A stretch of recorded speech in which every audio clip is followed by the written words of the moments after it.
All right, everyone, welcome to March 2021 market update. So I want to get started with giving you an update on where this value versus growth rotation is currently right now. And what you have in front of you here is just a depiction of US value versus growth stocks 10-year annualized returns. So what you can see here is when you see blue, it means value is outperforming in the 10-year annualized. When you see red, it means that growth is outperforming in 10-year annualized returns. And what this is really saying is, best month for value versus growth since 2001.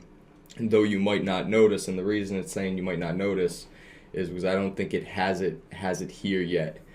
But what you could see is that these red spikes represent growth outperforming in a very big way. And growth always has the greater peaks, right? It has the quickest, greatest peaks in the history of the market. You could see these things just being very short period of time and very, very steep. Very short period of time, very steep. Same thing back all the way dating back to the early 1900s. And so we're starting to really get a lot of data that's looking like this, saying, hey, this wasn't just something that happened in December or in November of 2020. This isn't something that just happened at the start of the new year. Like this looks like it's going to be having some legs. So that's where we are in terms of this rotation right now, is that we're starting to see data points that are, the best month for value versus growth since 2001. So, 20 years ago was the last time that we had a month for value like this. It's really interesting to see that because we've been talking about it now for a year, but we needed a pandemic to kind of trigger it. And so another reason why we're getting this rotation, and as we've talked about before, is because bonds are getting whacked. And what that means is that as you pump more and more money into the economy, you end up creating inflation. Inflation is pro bond yield, but not good for bond prices. So if you look at the TNX, bond yields are going higher. This is the 10-year bond. That's going higher. That's, kind of what your mortgage is based off of, okay? So back in, May and September, you were paying, 2.0, 1.95, 2.25, whatever, right? Well, now you're back to levels that we saw back in 2019, paying about 3 point something percent for your mortgage. So, and this isn't going to stop. So if you were unlucky enough to not have refinanced back down here, then you're going to want to take a shot before this really gets going. Just a reminder too, to put this in a bigger picture, we've been in a 40-year bond bull market, which means we've been in a 40-year bond yield bear market. So just keep that in mind as you look at this chart. And some may say, well, Kyle, what if this is just this right here, or this right here, or this right here, or this right here, and hey, it's going to turn up, but in the long run, it's going to come back down. Well, even still, these last for multiple years, right? When it hits this bottom, it goes up for a year or two before it comes back down. But what's really interesting about this is that, if you think of this time period right here, what had happened is we're throwing tens of trillions of dollars at the economy, creating massive amounts of inflation, and we've never did that at any other point in any of these kind of troughs here. So just keep that in mind, that this is different than these, mainly because of the circumstances that we're in with the pandemic, with the massive amounts of stimulus, with the Fed backstopping everything, with commodity prices rising. This is a complete change And also the fact that it was the closest that we've ever gotten to zero as far as the 10-year yield. So just keep that in mind. This is absolutely a turning point in yields and inflation, and that is not good for bonds. And you could see that if I were to pull up the daily here, and then let me just... So we had bonds selling in late February that was the highest we've seen since March. And that is pretty crazy, right? So after all this time, after a whole entire year of kind of going sideways and dripping lower, you finally got to a point where they were crying uncle, and they just tapped out. And then you get this big explosion the next day and then all the way back down. So bonds are in a bad place right now. And long-term bonds are much more sensitive to yields rising than short-term bonds and corporate bonds. So just keep that in mind. If anybody does have bonds in the 401k, which most of the people on this email thread should not have bonds in their 401k just because you have 20, 30-year time horizons, you got to stay away from bonds probably for the rest of your life. Cash is outperforming bonds handedly right now, to put that in perspective. So, but what does this mean? So you have bonds coming down, and what's really interesting is if I were to just show you a picture of Amazon and then overlay it with TLT, kind of going sideways, dripping lower together, right? So we talked about this before, is, what gets somebody to invest in high multiple technology companies. And look, Amazon's the best of the best. They'll be around for the rest of our lives. They're going to make money for the rest of our lives. It would take a ginormous company to overtake Amazon, and with the barriers to entry, it's probably never going to happen. So Amazon's the king, but even Amazon being the king cannot go up like this, cannot have everybody in the boat on the same side of the boat, okay? And from a technical perspective, this pattern is so freaking ugly. It is the ugliest pattern. You never want to see a pattern like this. And what this pattern represents is that you have prices going sideways and normalizing a little bit and creating this shelf overhead. These are all your buyers and sellers over here. But the problem is that right when it tried to break out of this range, it got slapped back down, and then it broke below the prior range, and now it's below what's called a point of control, and that's not good from a technical basis. This would need quite a move up to break through that at this point. So one of the things that I try to make very clear to people is that the market can go down. So what you're looking at here is the percent weight in the S&P 500 of the tech sector: Amazon, Alphabet, Facebook, and Tesla. And this is carrying the S&P and has carried the S&P for quite a while now. So more and more technology has found its way into the S&P 500, and because of that, when technology goes, wherever technology goes, so does the market, so does the S&P. So you need to understand that as Amazon goes sideways, okay, the market can go sideways, but that doesn't necessarily mean everything within the market goes sideways, right? And we've talked about, I could pull up PSCE. So PSCE is a Invesco exchange traded, basically it's small cap energy ETF, okay? You could see that while Amazon has been going sideways over the last, since July, right? So since July, this ETF is up 125%. If I was to do the same thing with VDE, which is kind of large cap, you could see that this is up 60%. So while Amazon is trending sideways to down, these things are really starting to explode. And it's not just energy. Energy is the extreme example that I always bring up because, when you look back at all of the last decade, how much money has been coming out of the energy sector to be going into technology. Well, at some point we were going to mean revert, and I've showed you this chart before as well. Energy, financials, health, and tech. So we got to some extreme levels when nobody was in energy and financials and everybody was in health and tech. And we're going to get another mean reversion. It doesn't mean it's going to happen in a year or two, but you look out further, 2, 3, 4, 5 years.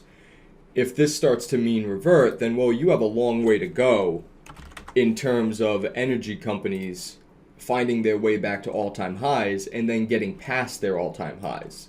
Okay, when you look at companies like Alcoa, materials, aluminum, this has spent all the way since the global financial crisis. It's been in this range here. Okay, it tried to get out, got slapped all the way back down in March of 2020, and now it's right back, coming right back up. But this is another one where if you're going to be promoting is probably not the best word for it. If you're going to be inducing growth with stimulus, and you're going to have infrastructure, and you're going to have all these different things that are going to spur growth, well, aluminum and materials are going to be the beneficiary of that, not only because it's going to be in higher demand, but also because now we have inflation. So when you have higher material prices, these commodity companies or these material companies are going to do much better. So we go, you look at the commodities and you have cotton that's going higher, you have corn going higher, sugar higher, wheat futures higher, platinum higher. So you could see that when you see people talking about commodities going higher, copper, which is, when copper goes higher, it's usually a boon for the economy, which is good. It's kind of like one of those signals that when you see that, it's a good thing. So copper has made this incredible run, and all this is doing this, when you see all these different stats out there that, we don't really have that much inflation, we have a lot of inflation. Look, inflation is here. You could see it in the commodity prices. You can't throw trillions of dollars in an economy and not create inflation. You just can't. You cannot do it. So we did it. Now we have inflation. And now what we're looking at here is what's on the back end of that inflation. Now, remember, inflation is good for the value sectors. It's not good for technology. And the reason for that is, one more time, the reason for that is that when money's cheap and when money's free, you can take excessive risk. That's something that you're willing to do when money is cheap and free. But when money is not cheap and money is not free, you are no longer willing to take excessive risk. So when you look at a company like Shopify, which is an excellent company, again, probably a company we're going to be seeing for the rest of our lives, the problem with it is this. The problem with Shopify is it has a PE ratio of 446. And to put that into perspective, let me pull up some other tickers. Amazon at 73, which is high for Amazon. Apple at 32. Maybe Salesforce has a more reasonable one. Salesforce, one of the best companies in the world, 95. So even these multiples at this point, when I say multiples, we're talking about this column here. Price to earnings, forward price to earnings, price to sale, price to book, price to cash, price to free cash flow. So these are the multiples. When I say that higher yields, higher inflation suppresses multiples, well, this is what we're talking about. So now that we're getting that inflation, now that we're getting higher yields, you have to watch out for companies that have massive PE ratios. Now look, you can just go into FinViz, grab the screener, go to technology, and just click PE a couple times. And you can really get a sense for how crazy some of the PE ratios of these companies are. And most of these companies don't make money yet. And that's something to always know, is that many of these companies with multi-billion-dollar valuations, they shouldn't be valued in the billions, okay? And so you keep going through this list, and it takes a while. It takes a few pages to get out of the hundreds, right? And even, normal PE ratios, for technology, somewhere between 20 and 40, 20 and 50. Well, these things are double, triple, quadruple that at this point. So, you need to understand that, even though, you go to Motley Fool and you go to Seeking Alpha and, oh, these companies are the next great thing, and oh, in 5-10 years they're going to make so much money, it's going to make your head spin. But the problem is, right now, you're going to be taking excess risk to be a part of that trade. I mean, you can buy Shopify up here. And again, it's still one of the best companies out there, but why would you do it here? Same thing with Tesla. I love the car. Love Elon Musk. The company for what all the bad things that people have said about it over the years, the company's starting to make money. But what are you doing buying it up here? This thing spent a decade almost going sideways, right? And then all of a sudden, I mean, does this look a little different than that? So you have to understand the risk you're taking at the prices you're taking it at.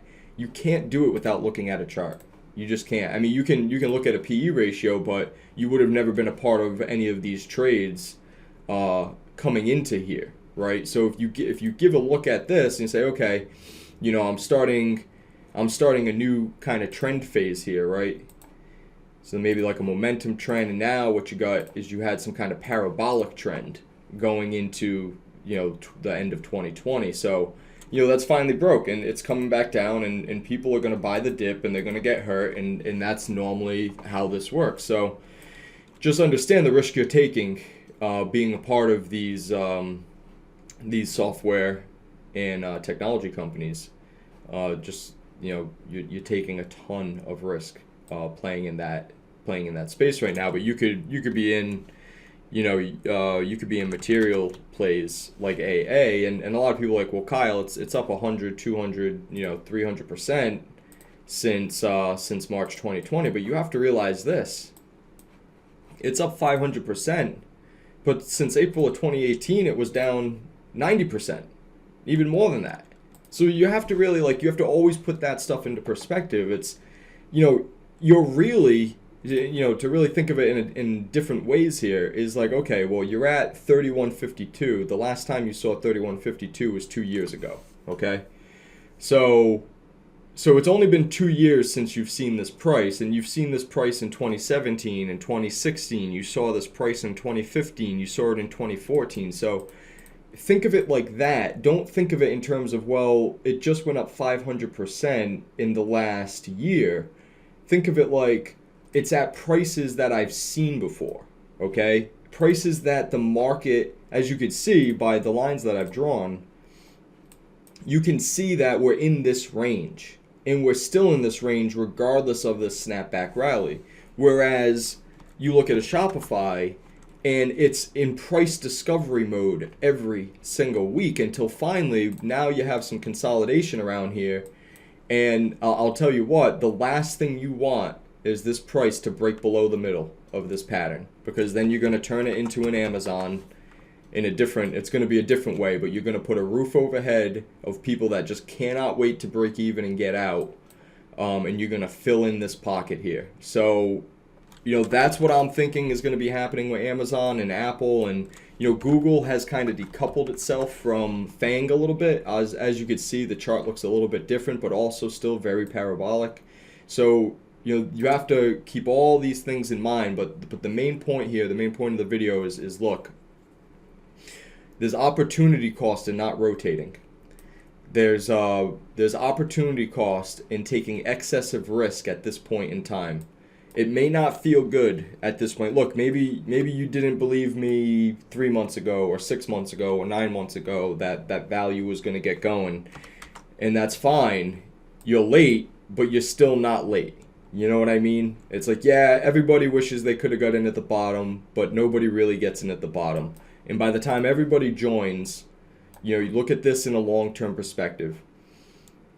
United States Steel, if this thing gets going again, it's going to get back up to its 2008 highs. I know that seems unreasonable. I know that sounds crazy. But you just have to understand that, this was induced, this whole entire move up, okay, happened because technology in the market were going down and value finally got itself the bid. Because you got to remember, just like in 2000, that was another recession as well, right? So you had a recession here, and then out of the recession, what do you get? You get growth. Growth is pro value. Then it gets a little hot. This comes all the way back down, and during this time period, tech was going up, value was going down, and now we got another recession, and now value is going to get going again. So you just gotta, you gotta look at it like that, where, these cycles, they last decades. And now is the time, if ever, that as inflation gets up and steel prices get up and aluminum gets up and everything gets up, these are going to get up too. And here's the thing that a lot of people need to understand about material space and agriculture and things like that, is that as crude oil goes higher, that means gas prices go higher. That means, oil, gas, all of the derivatives of oil go higher in price. And that is, it's almost like, because that is a main input of all things, that naturally, if oil goes higher, everything else is going to go higher. Okay? So this is like, oil is kind of the main commodity to look at, because it's an input for so many things. So now you can see that, oh wow, look at this. Oil's been going down since 2008. It was consolidating. And again, I'm not going to expect anybody to understand, the technical analysis side of this, but comes down, comes back up, comes down, comes back up. You create this 3 low pattern, and now if you break this 75 area, there's already been plenty of projections of oil breaking this high. So 150 a barrel oil could be here sooner than we think. Might see it in 2022, 2023, 2024. We could see it. And again, if oil goes higher, because it's an input for everything, that's pro-inflation. And pro-inflation is good for materials, okay? So, one last thing. So I was doing a little bit of research on a couple stocks. So I really, really, really like lithium here for a few different reasons. But ALB, I love this consolidation pattern coming in to test 2017 highs. So ALB is, what they do is they mine for lithium, and because obviously we're going to be building more and more electric cars, I've been actually looking for a car lately, and every time I look for a car I get hit over the head with buy an electric car. So lithium is obviously the go-to battery type. I was just doing some research on solid state batteries, which is a little bit different, but lithium is going to be kind of the main battery type going forward. So just keep this idea in mind. ALB. I also like LAC, another lithium play. I think I had yeah. So I think I like LAC around here. That's not a bad spot for it. LTHM, I think, came down and bounced back up. Yeah, this is another one that's not bad. SQM in that same boat. This is another miner. So this one, kind of right at the top of this kind of this nice little downtrend. This is a wide range. So we'll see. We'll see if this ends up breaking out or not. But I like that one as well. And then for something that's a solid state battery, not a lithium battery, a little bit of a long shot here. You'd be getting in early, so when you get in early, it's going to be a little bit more volatile. But this QuantumScape I like a lot as well.